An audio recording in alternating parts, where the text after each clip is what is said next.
सादर नमस्कार। स्वागत है आपका एक और नए लाइव वीडियो में। आपकी स्क्रीन पर जो है आपको नजर आ रहा है सामने खूबसूरत जंगल, ये डोली रेंज का जंगल है। और इस वक्त मैं यहाँ पर आया हुआ हूँ क्योंकि एक बहुत ही गौरवान्वित करने वाली एक खबर जो है हमारे पूरे गोलापार को, जिस पर गर्व होगा, वो मुझ तक पहुंची है। और खबर देने वाले हमारे आदरणीय गुरुजी हैं और शिशु मंदिर जो किशनपुर में है, वहाँ के जो संचालक हैं, जो मेन हेड हैं हमारे परगाई गुरुजी, उन्होंने मेरे को ये खबर दी है। और खबर सुन के मुझे बहुत अच्छा लगा और मैं उनके पास आया हूँ। और ये मैं इस वक्त खड़ा हूँ दानीमंगर गांव में, जो गेट है उसके ठीक गेट से अंदर जो कच्चा रास्ता है वहां पर, और श्रीमान मान सिंह बिष्ट जी के आवास पर। और खबर यह है कि श्री मान सिंह बिष्ट जी जो हैं, उनके सुपुत्र ने उत्तराखंड की जो परीक्षा है उसमें मेरिट में चौथा स्थान हासिल किया है, जो कि पूरे क्षेत्र के लिए बहुत ही गर्व का विषय है। जो छात्र है वो उन्होंने पढ़ाई क्या, कहां से की, किस तरीके से की, और ये सारी चीजें हम आज इस लाइव वीडियो में जानेंगे। आज सीधे जुड़ते हैं, मैं उनके घर पे हूं। देखिए, सबसे पहले मैं आपको दिखाना चाहता हूं कि सीमित संसाधनों में, देखिए ये सामने इस छात्र का जो है ये घर है। यहाँ ये सामने आपको गाय, ये गोधन आपको नजर आ रहा है, सामने कुट्टी मशीन नजर आ रही है। ये देखिए इस तरीके का ये घर है यहाँ पर।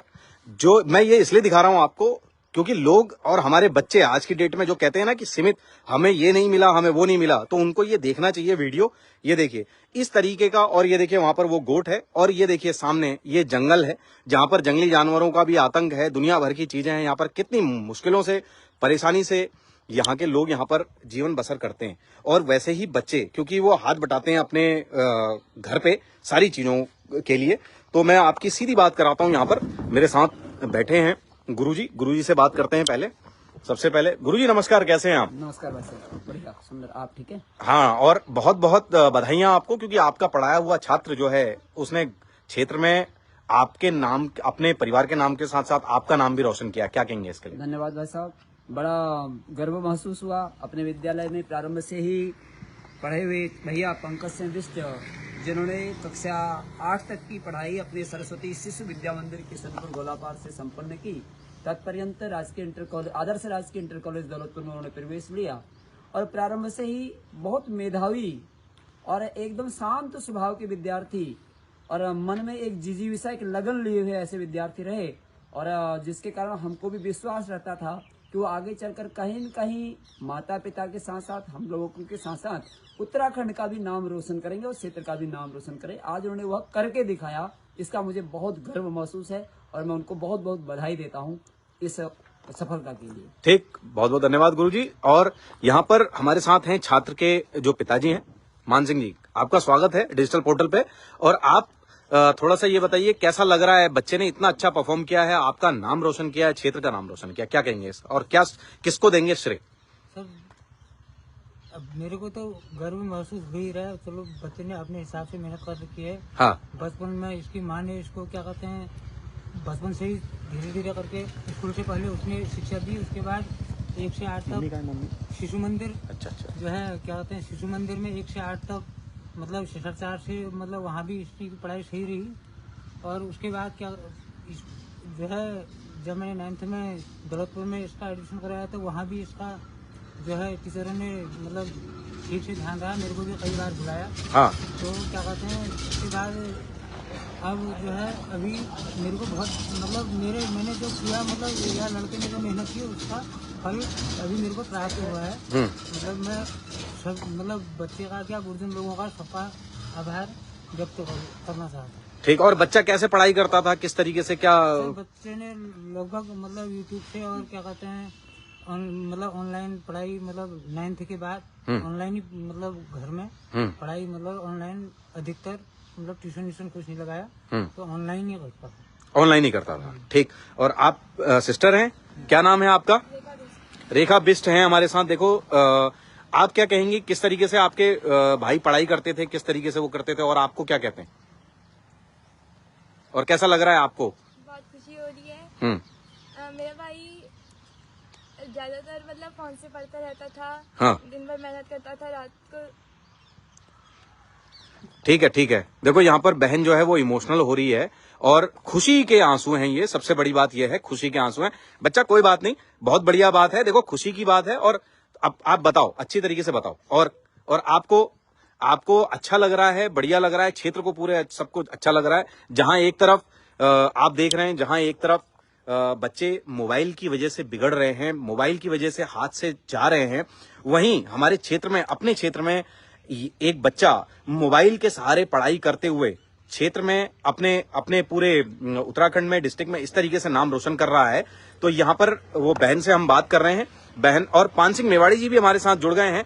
पान सिंह मेवाड़ी जी, मैं आपसे लाइव के माध्यम से भी कहना चाहूंगा कि इस बच्चे को, मैं अभी आपका साक्षात्कार करा रहा हूं उस बच्चे से, इस बच्चे के पास आकर इनको जरूर इनका उत्साहवर्धन कीजिए और यहाँ पर आइए। सभी लोगों से मेरी रिक्वेस्ट है कि ये अपने क्षेत्र की बात है और बहुत बढ़िया है। देखिए, टॉपर या इस तरीके के बाहर के लोगों को हर कोई तवज्जो दे रहा है, अपने क्षेत्र के लोगों को हमको सबसे पहले तवज्जो देनी चाहिए। और मैं धन्यवाद करना चाहता हूं गुरुजी का, क्योंकि गुरुजी के माध्यम से ये खबर मुझ तक आई। और बात करते हैं बहन से ही, कंटिन्यू। और क्या कहना चाहोगी आप और बच्चों से जो पढ़ाई करते हैं, किस तरीके से पढ़ाई करनी चाहिए, बताओ थोड़ा सा। आप कौन सी क्लास में हो? मैं इस बार 10th में हूँ। अच्छा, इस बार आप 10th में हो, तो आपकी पढ़ाई भी उसी तरीके से चल रही है? हाँ। ठीक। तो यहाँ पर ये सिस्टर हैं, ये पिताजी हैं, और हम बात करते हैं अब जो हमारे छात्र हैं इनसे। पंकज नाम है छात्र का, आपका पूरा नाम बताइए। पंकज सिंह बिष्ट। तो बहुत बहुत बधाइयां आपको, और इतना अच्छा परफॉर्म किया है आपने। किस चीज को, सबसे पहले ये बताइए, किस चीज को श्रेय देना चाहेंगे? श्रेय देने के लिए मेरे पास यहाँ बहुत सारे लोग हैं। जैसे हाँ, सबसे पहले हमारा जो वर्तमान विद्यालय है आदर्श राजकीय इंटर कॉलेज, हाँ, उसके जो शिक्षक जन है उन्होंने मुझे कई बहुत बार प्रेरित किया। हाँ, कभी भी मेरा कोई भी डाउट है उसे सॉल्व किया। साथ ही मेरे को एक्स्ट्रा सपोर्ट भी दिया, कई बार किताबें दी पढ़ने के लिए। उसके अलावा जो मेरी कक्षा में मेरे सहपाठी हैं, मेरे मित्र हैं, वो भी हमेशा मेरा साथ देते हैं।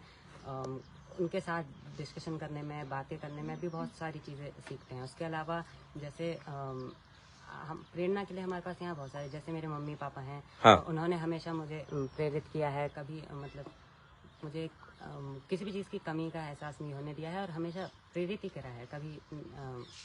और इसके अलावा जैसे हमारे जो, जैसे मैं पूर्व विद्यालय श्री कृष्ण हरी सरस्वती शिशु विद्या मंदिर, वहाँ के कई सारे शिक्षक जनों से मेरी बीच बीच में मतलब मुलाकात होती रहती है। वो भी हमेशा मुझे अपने आशीर्वाद ही देते हैं और प्रेरणा देने का कार्य करते हैं। जैसे पिछले जब मैं शिशु मंदिर में था, तब हमारे कई सारे शिक्षक जनों ने और हमारे प्रधानाचार्य जी ने मेरे को प्रेरणा दी थी। और इसके अलावा जैसे मैं ऑनलाइन से काफ़ी ज़्यादा पढ़ता हूँ, तो उसमें भी मतलब ऑनलाइन यूट्यूब से भी कई सारी प्रेरणा मिलती है।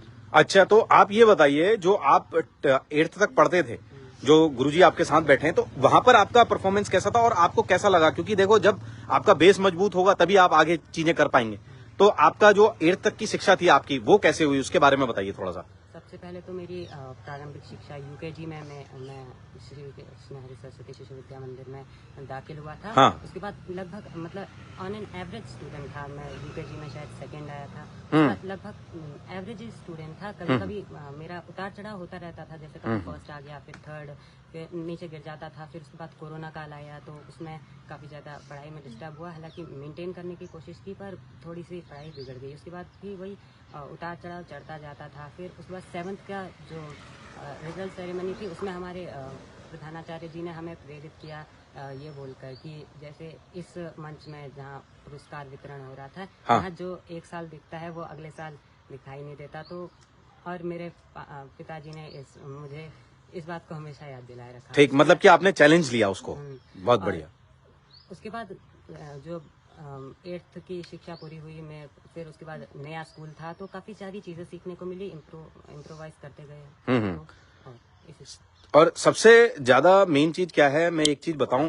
देखो, यहाँ पर हम बच्चे से बात कर रहे हैं, तो सबसे ज्यादा आप एक चीज नोटिस कर रहे होंगे कि ये जो बच्चा है, ये विलक्षण प्रतिभा से धनी वैसे ही है, क्योंकि इसकी भाषा शैली से ही आपको समझ में आएगा। भाषा शैली उनकी देख रहे हो आप, पंकज की बहुत ही सदी हुई भाषा शैली है। और जो अंग्रेजी वर्णमाला का शब्द है, अंग्रेजी भाषा भी उनकी मुझे लगता है बहुत अच्छी, काफी हद तक बहुत अच्छी है। तो यहां से हमें सीखना चाहिए इस बच्चे से, इस होनहार बच्चे से आज हमको सीखना चाहिए, माननीय हमारे गुरुजी से हमको सीखना चाहिए कि जो ये कहते हैं कि सरस्वती शिशु मंदिर में क्या होता है, किस तरीके से होता है। मैं इनके प्रेजेंस में ये कहना चाहता हूं, बच्चा शिक्षा के साथ साथ अपने हमारे जो भारतीय संस्कार हैं, सनातनी संस्कार हैं, उनको भी अडॉप्ट करता है। और ये जीती जागती उदाहरण आपके सामने है। मेरे को बहुत अच्छा लग रहा है यहाँ पर, और ये साक्षात्कार लेते हुए, ये लाइव वीडियो बनाते हुए, ये अब तक का मेरा बेस्ट वीडियो है, क्योंकि मेरे को इस तरीके का वीडियो मैंने कभी रिकॉर्ड नहीं किया। मैं गुरुजी का फिर से धन्यवाद देता हूं, और मैं फिर कुछ बातें और करना चाहता हूं आपसे। आज के युग में जैसे बच्चे मोबाइल का इस तरीके से यूज कर रहे हैं, इस्तेमाल कर रहे हैं कि वो उनका समय खराब होता है, समय बर्बाद होता है, और आप मोबाइल का सदुपयोग करके आपने इस तरीके की चीजों को किया है, तो क्या कहना चाहोगे उन बच्चों को जो पढ़ाई कर रहे हैं, तैयारी कर रहे हैं और जो अपना समय बर्बाद कर रहे हैं? पहली बात तो ये चीज़ तो कॉमन ही है, क्योंकि कोई भी देख लो, जीवन में कोई भी चीज़ है, किसी भी सिक्के के दो पहलू होते हैं। या तो आप उसे अच्छी तरीके से ही ले सकते हो, या फिर आप उसे का दुरुपयोग ही कर सकते हो। बस ऐसा भी नहीं कह सकते कि हम बिल्कुल ही अच्छे हो जाते हैं। ऐसा नहीं है कि मेरा भी हर टाइम ऐसा नहीं है कि हर टाइम पढ़ाई में ही, कभी कभी ऐसा होता है कि थोड़ी देर के लिए ऐसे वीडियो देख लिए, शॉर्ट्स 2-3 मिनट के लिए, तो ऐसा है कि दोनों के बीच में बैलेंस बना के चलते रहना पड़ता है, ताकि हम सब चीज संतुलित। मतलब कि आप डिस्ट्रैक्ट ना हो, मतलब कि आपकी पढ़ाई भी इंटैक्ट रहे और आप अपना उस पर भी ध्यान लगाते रहें। तो आप मेनली, जैसे आप कह रहे हो आपने मोबाइल से ज्यादा स्टडी की है, तो मोबाइल में किन लोगों को आप फॉलो करते थे? कि जैसे कुछ चैनल हैं, कुछ इस तरीके के पढ़ाई के चैनल हैं, तो आपका फेवरेट क्या है? कहाँ से आपको सबसे ज्यादा मतलब मदद मिली? मेजरली जो मैं छोटे मोटे टॉपिक्स के लिए इधर उधर भटकता रहता हूँ। बाकी स्पेशली जो 9-10 का एरिया था, उसमें मैं यूट्यूब से काफ़ी ज़्यादा, मतलब नेक्स्ट टॉपर से जुड़ा रहा। Next topper? हाँ, उसकी सहायता से मैंने काफ़ी कुछ सीखने को बहुत कुछ मिला। मतलब कि ये आपका फ्री था सब कुछ, आपने मोबाइल से फ्री से मतलब वो किया है, कोई ऐसा सब्सक्रिप्शन वगैरह कुछ नहीं था। तो यहाँ पर देखिए सीखने वाली बात है पंकज से। तो पंकज, एक बार मैं जानना चाहूंगा, आपने क्या स्थान हासिल किया है और कितना परसेंटेज आपको मिला है, थोड़ा सा वो बता दीजिए लोगों को। इस उत्तराखंड बोर्ड के परीक्षा के सत्र 2024-25 में कक्षा 10वीं में 500 में से 412 अंक प्राप्त किए हैं। 492 अंक प्राप्त, 492 अंक, 98.4%। 98.4% के साथ आप हमारे इस क्षेत्र में, मतलब जिले में आप, नहीं सॉरी, पूरे उत्तराखंड में आप चौथे नंबर पे हैं, राइट? तो चौथे नंबर पे ये बच्चा आपको नजर आ रहा है पंकज, और 98.4 परसेंटेज के साथ, आपको प्रतिशत के साथ ये बच्चा आपकी स्क्रीन पे आपको नजर आ रहा है। ये प्रेरणा स्रोत बन सकता है आपके बच्चों के लिए, जितने लोग इस वीडियो को देखेंगे उनके लिए। ये वीडियो, मैं फिर से रिक्वेस्ट करूंगा कि ये वीडियो ज्यादा से ज्यादा शेयर करें। और पंकज, और जैसे पेरेंट्स हैं, पेरेंट्स को आप क्या एडवाइस देना चाहेंगे? पेरेंट्स से क्या कहना चाहेंगे? जैसे किस तरीके से बच्चों को सपोर्ट करना चाहिए, जैसे आपके पेरेंट्स आपको सपोर्ट कर रहे हैं? और सबसे बड़ी बात है कि आप ये गांव के परिवेश में रह रहे हो, आपके यहाँ गाय वगैरह भी दिख रही हैं हमें, मवेशी भी हैं, और आप ये इस जंगल के किनारे में रह रहे हो, तो यहाँ पर चैलेंजेस भी बहुत सारे होंगे, बहुत सारे। आप घर के कामों में हाथ भी बटाते होंगे, तो किस तरीके की दिनचर्या रहती है आपकी? जनरली मेरी दिनचर्या के बारे में ऐसा कुछ खास नहीं है, मतलब ऐसा कंफर्म नहीं रहता। वैसे होने में तो होना चाहिए, हाँ। एक परफेक्ट टाइम होना चाहिए। बाकी मेरा जनरली तो परफेक्ट पढ़ने का टाइम है। जैसे स्पेशली सुबह उठने के बाद, पूजा वूजा करने के बाद थोड़ी देर पढ़ाई चलती है। उसके अलावा जो दोपहर का टाइम हो गया, शाम का टाइम हो गया, और कभी कभी ज़्यादा इंटरेस्ट आ जाता है तो थोड़ी देर रात को उठ जाता हूँ। हाँ। इस हिसाब से, पर अपने हिसाब से जब मन करता है, एक्स्ट्रा लोड भी नहीं लेता हूँ। जब मन करता है उस हिसाब से अच्छी तरह पढ़ाई करता हूँ। उसके अलावा ऐसा घर के कामों में इतना ज़्यादा तो नहीं, पर हाँ थोड़ा सा जो हमारा थोड़ा लघु उद्योग चलता है, उसमें थोड़ा हाथ बटा लेता हूँ। उसके अलावा यहाँ गांव के परिवेश में मैं जनरली थोड़ा इंट्रोवर्ट टाइप का हूँ, तो ज़्यादा बाहर मिलता जुलता उतना खास हो नहीं। ठीक, मतलब कि आप अपने काम से मतलब रखते हैं। अच्छा, तो जो पेरेंट्स हैं उनसे क्या कहेंगे, जो माता पिता हैं, अभिभावक हैं, उनसे क्या कहेंगे? बच्चे को कैसे सपोर्ट करना चाहिए? 10th में, 12th में किस तरीके से सपोर्ट करना चाहिए, आपको क्या लगता है? कोई भी एक बच्चा हो गया तो उसे आकार देने का काम करने में माता पिता, गुरु और उसके साथ उसकी जो संगति होती है, सबका बहुत ही इम्पोर्टेंट रोल होता है। जैसे बचपन में मेरा भी ऐसा था, मैं बचपन में शायद काफी शैतान था, मेरे पापा ने मुझे बहुत सुधारा है। तो बच्चे पर ध्यान देना पड़ता है, उसकी रुचियों पर भी और उसकी क्रियाओं पर भी। तो ये सब चीजें एक माता पिता को देखनी चाहिए। और मैं यहाँ गुरुजी से भी पूछूंगा, गुरुजी किस तरीके से बच्चे को सपोर्ट करना चाहिए? आप तो खैर गुरुजी हैं ही, आप तो सब पूरा ओवरऑल देखते ही हैं बच्चों को। आप ये बताइए कि माता पिता को कैसे देखना चाहिए बच्चों को? आज के परिवेश में यदि हम विचार करें जी। तो माता पिता को अपने बच्चों को मित्र बनाकर रखना चाहिए। जो आज का हम स्थिति देखते हैं, हाँ। तो उसके अनुरूप मुझे लगता है कि प्रत्येक माता पिता को, पहले हमारे यहाँ कहा जाता था शास्त्रों के अंदर, लालेत पंचवर्षाणी 10 वर्षाणी ताड़ेत, ऐसा चाणक्य कहा करते थे। हाँ। लेकिन आज का जो परिवेश करता है कि आज यह सोशल मीडिया का समय है, फिर दुनिया भर के सामाजिक वो हैं, तो उसमें प्रत्येक अभिभावक को अपने बच्चों के प्रति प्रतिदिन एक मित्रवत व्यवहार रखते हुए मुझे लगता है कि उसको रोज गले लगाने की आदत डालनी चाहिए। उससे ध्यान ही रहेगा, बच्चा जब अपने पास आएगा तो शायद उससे माता पिता के प्रति एक अनुभूति भी रहेगी, एक स्नेह का अनुभव भी रहेगा, और साथ साथ वो सामाजिक कुरीतियों से भी बच जाएगा, क्योंकि माता पिता उसे अपने गले लगाएंगे। बिल्कुल, तो इस बिल्कुल। नाते वो सामाजिक कुरीतियों से भी थोड़ा भय खाएगा और धीरे धीरे अपने जीवन को सपोर्ट कर पाएगा, यानी आगे बढ़ने का प्रयास करेगा। तो ऐसे देखते हैं सोशल मीडिया में अनेक प्रकार की चीजें चल रही हैं। तो पंकज भैया के माध्यम से हम ये कह सकते हैं कि हम यदि एक अच्छा संकल्प लें तो उसके अंदर भी ऐसी चीजें हैं जिससे हम अपने भविष्य को उज्जवल कर सकते हैं। इन्हीं की बिरादरी का एक उदाहरण अभी हमारे गोलापार में मिला है। यूपीएससी की परीक्षा में जिन्होंने देश का 4था स्थान प्राप्त किया, गुंजन भाई ने जीतपुर से। हाँ जी, हाँ जी, हाँ जी, हाँ जी। तो सामान्य परिवेश से पढ़कर गई, हाँ। इन्हीं विद्यालयों से उसने अध्ययन किया, अनंत में जाकर देश में 4थे स्थान पर यूपीएससी की परीक्षा को टॉप किया है। तो निश्चित रूप से यदि कोई संकल्प ले, और अभिभावकों की निरंतर दृष्टि चाहिए बच्चों पर, उनको सारी सुविधाएं दे दी और हमने सोचा कि वो सब कुछ कर रहे हैं, तो इससे संभव नहीं है कि उनका भविष्य अच्छा ही होगा। ठीक है, विश्वास करना है अपने बच्चों पर, लेकिन हर कृति पर उसका ध्यान हमको रखना ही पड़ेगा। यही मेरा अभिभावकों से निवेदन है, आग्रह भी है कि बच्चों को आप स्वतंत्रता दीजिए, लेकिन उसके हर कार्य पर अपनी नजर भी रखिए। ठीक, बहुत बढ़िया। और यहाँ पर ये देखा आपने, ये पंकज भैया हैं, ये गुरुजी हैं और ये इनके पिताजी हैं। और आज जो है यहाँ पर ये गौरव के क्षण हैं इस परिवार के लिए, हमारे अपने इस पूरे जो हमारा गोलापार का परिवेश है उन सब के लिए ये एक गौरव के क्षण है। और मैं आप सभी से रिक्वेस्ट करूंगा, जितने भी गणमान्य व्यक्ति हैं जो अलग अलग क्षेत्रों से अपना संबंध रखते हैं, इस बच्चे का थोड़ा सा उत्साहवर्धन करने के लिए इसके पास जरूर पहुंचे, क्योंकि ऐसे होनहार हमारे खुद के अपने क्षेत्र में हैं और हम बाहर इधर दूसरी जगह देख रहे हैं चीजों को, तो पहले हमें अपने वहां पर तवज्जो देनी चाहिए। और दूसरा, इन ऐसे बच्चों से हो सके तो अपने बच्चों को भी मिलवाना चाहिए। अगर आप नहीं मिलवा सकते तो ये वीडियो के माध्यम से आप अपने बच्चों को इस बच्चे से, होनहार बच्चे से मिलवाइए। और ये इन्होंने जो बातें कही हैं, किस तरीके से ये यूट्यूब से और फोन का इन्होंने सही उपयोग किया है, और गुरुजी के माध्यम से कि किस तरीके से अभिभावक को अपने बच्चों को रखना चाहिए, किस तरीके से हम अपने बच्चों का मित्र बना के हमको रखना चाहिए, इस तरीके से हम उनकी परफॉर्मेंस बढ़ा सकते हैं। और आप सभी लोग, जितने लोग ये लाइव वीडियो देख रहे हैं, आप सभी का बहुत बहुत धन्यवाद। मैं एक बार फिर से रिक्वेस्ट करूंगा कि इस वीडियो को ज्यादा से ज्यादा शेयर कीजिए।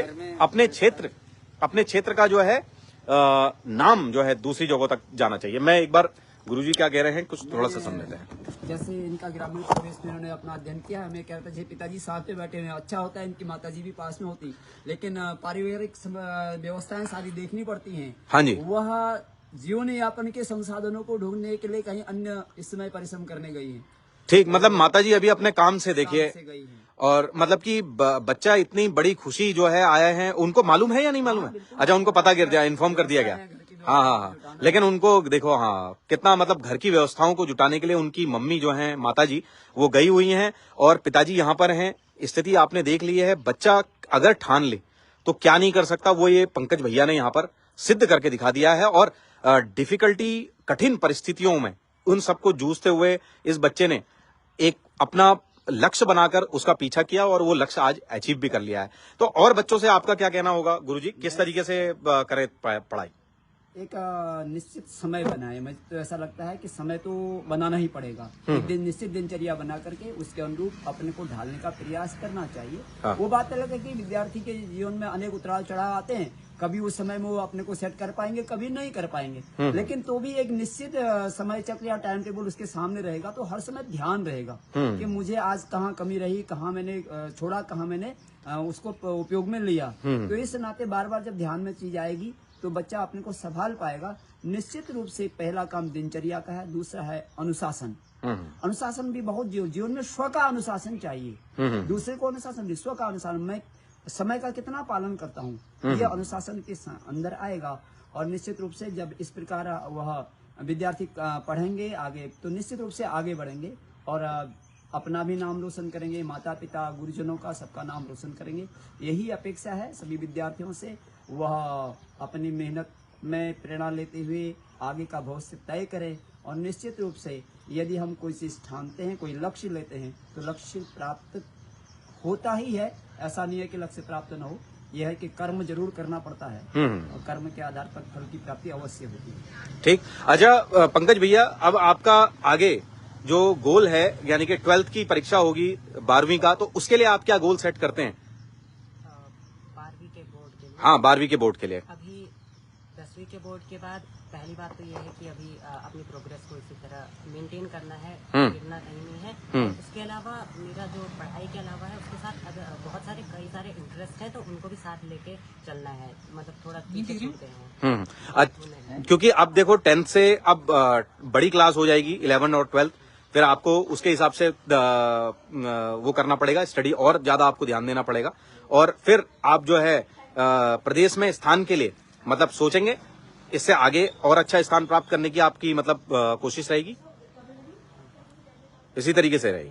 ठीक। और जैसे कुछ और जो विद्यार्थी आपको ये वीडियो देखेंगे, बाकी चीजें देखेंगे, तो उनको आप थोड़ा सा बताने की कोशिश करेंगे, जैसे वो आपके पास आएंगे तो मैं क्या बताऊं? उनका मार्गदर्शन करने के लिए 10th की परीक्षा के लिए। तो 10th की परीक्षा के लिए तो ऐसा है कि इतना कठिन ये है नहीं। हाँ। सिंपल सा कोर्स है, ज्यादा बड़ा भी नहीं है। सीखने को बहुत कुछ मिलता है इसमें। अगर आप सीखने की कोशिश करेंगे तो यहाँ चारों ओर ज्ञान का भंडार है, आपको बहुत सारी नई चीजें सीखने को मिलेंगी, बस कोशिश करने की देरी है। जैसे मेरा एग्जांपल मैं लूँ तो कई बार ऐसा होता है, मतलब वैसे तो सब सिंपल ही होता है, पर कई सारे मैथ के क्वेश्चन है, इक्वेशंस हो गई, हम करते करते थक जाते हैं, रुक जाते हैं, या फिर सॉल्व नहीं होती तो परेशान हो जाते हैं। मैं उस टाइम पे ऐसा सोचता हूँ कि अगर ये नहीं तो एक और करके ट्राई करते हैं, क्या पता हो जाए, मैं इससे कुछ तो नया सीख सकता हूँ। तो उसके सहायता से बस बढ़ते जाना है। आसपास चीज़ें कुछ टफ नहीं है। एक टाइम था जब मेरे को एसएसटी बहुत टफ लगती थी, आज के टाइम पे मैं एसएसटी में बहुत ज़्यादा इंटरेस्टेड हूँ। ये सब बस परसेप्शन है। अपने एनवायरनमेंट के हिसाब से, कंडीशंस के हिसाब से सिंपल सब चीज़ है, कुछ भी कर सकते हैं। ठीक। बहुत बहुत धन्यवाद पंकज भैया और बहुत बहुत धन्यवाद गुरुजी आपका।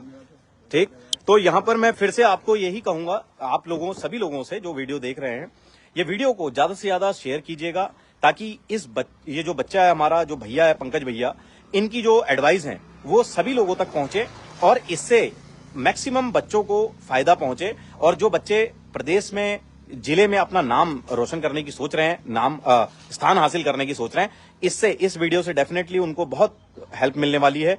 और आप एज अ पेरेंट्स, मैं फिर कहूंगा आपसे कि ये वीडियो दोबारा देखिए। जो गुरुजी ने कहा आपसे, जो बच्चे के पेरेंट्स ने कहा, बच्चे ने कहा, उसको सुनिए और उससे समझने की, सीखने की कोशिश कीजिए, ताकि हम अपने बच्चों को भी इसी तरीके से एक दिशा दे सकें, ताकि वो उस लक्ष्य का पीछा करते हुए अपने लक्ष्य को प्राप्त कर पाए। देखिए, सीखने वाले के लिए कुछ कमी नहीं है और सीखने वाले के लिए पर्याप्त है, क्योंकि गुरुजी हैं। अगर गुरुजी से बच्चा पीछे पूछेगा नहीं, इंटरेस्ट ही नहीं दिखाएगा, तो फिर किस तरीके से गुरुजी उसके मन की बात तो नहीं जान पाएंगे ना। तो आज की डेट में जब मोबाइल हमारे लिए सिरदर्दी बना हुआ है, ये हमारे पंकज भैया ने मोबाइल को जीतते हुए, मोबाइल का सहारा लेते हुए ये गौरव प्राप्त किया है। तो मैं आप सभी के साथ मैं पंकज भैया को बहुत बहुत बधाई देना चाहता हूं। पंकज भैया के पापा को बहुत बहुत बधाई देना चाहता हूं। इनकी मम्मी को बहुत बहुत बधाई देना चाहता हूं। मम्मी इनकी अभी यहाँ इस वक्त उपलब्ध नहीं है, क्योंकि वो गई हुई हैं अपनी दिनचर्या को वो करने के लिए। तो देखिए, इतने मध्यम निम्न जिसको बोलते हैं कि परिवार से ये आते हैं और वहां पर अभाव के बावजूद इन्होंने ये सब कारनामा करके दिखाया है। 10th की परीक्षा में प्रदेश में 4था स्थान हासिल किया है। आप सभी लोगों से मैं रिक्वेस्ट करूंगा कि यहां पर आकर ये जो आसपास के हैं, पंकज भैया को बधाई जरूर दें। ये वीडियो देखने के लिए आपका बहुत बहुत धन्यवाद। अपना खास ख्याल रखें और अपने बच्चों को थोड़ा सा मित्रवत व्यवहार करें। नमस्कार। धन्यवाद जी, धन्यवाद आपका। धन्यवाद।